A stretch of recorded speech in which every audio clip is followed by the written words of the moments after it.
Sit back and throw one back with your pinky in the air and a middle finger to the world, and join me, the eclectic gentleman Stephen Watts, as we look back on this day in pro wrestling history.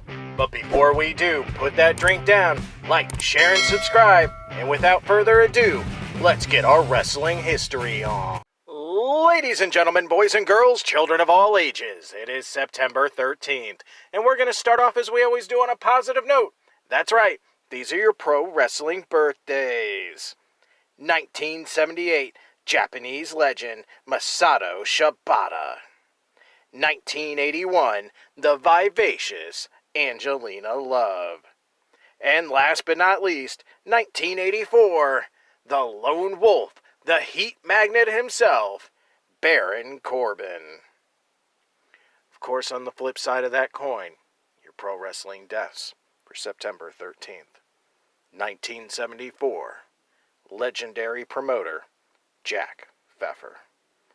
Alright, enough of the sad stuff. It's time to get to the meat and potatoes. That's right, these are your pro wrestling history highlights for September 13th. A short trip in the Wayback Machine today as we start in 1970, where we see Beepo Mongol, aka Nikolai Volkov, defeat Worldwide Wrestling Federation World Champion Bruno Sammartino via countout at Madison Square Garden. They would have a rematch in October under Texas Deathmatch rules, with Bruno emerging victorious. Bumping ahead 4 years to 1974, again, Bruno Sammartino defeats Killer Kowalski in a stretcher match in Boston Garden to retain his world title.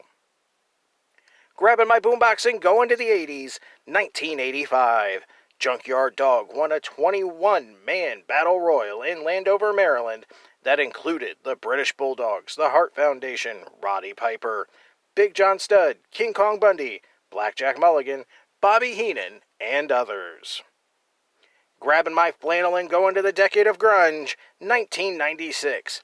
ECW ran the ECW Arena in South Philadelphia, Pennsylvania, with a main event of ECW World Heavyweight Champion Raven defeating Pitbull No. 2 with a DDT in a match loaded with interference from Raven's Nest, Shane Douglas, The Sandman, and others. The next year in 1997, WCW held their Fall Brawl pay-per-view with a main event of the NWO, Buff Bagwell, Kevin Nash, Syxx, and Conan, defeating the Four Horsemen, Chris Benoit, Steve, Mongo McMichael, Ric Flair, and Curt Hennig in a War Games match, when Hennig, who had pretended he was attacked by the NWO earlier in the night, so he would enter the cage last for his team, turned on the Horsemen and joined the NWO.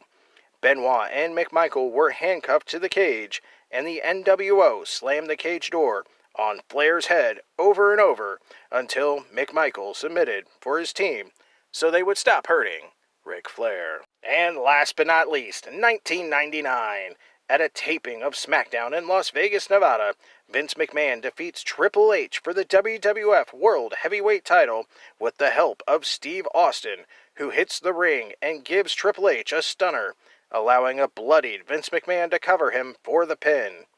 McMahon would vacate the title the following Monday on Raw. Also, the show saw The Undertaker win a 5-man Royal Rumble by outlasting The Rock, Big Show, Kane, and Mankind. Those were your short but sweet pro wrestling history highlights for September 13th.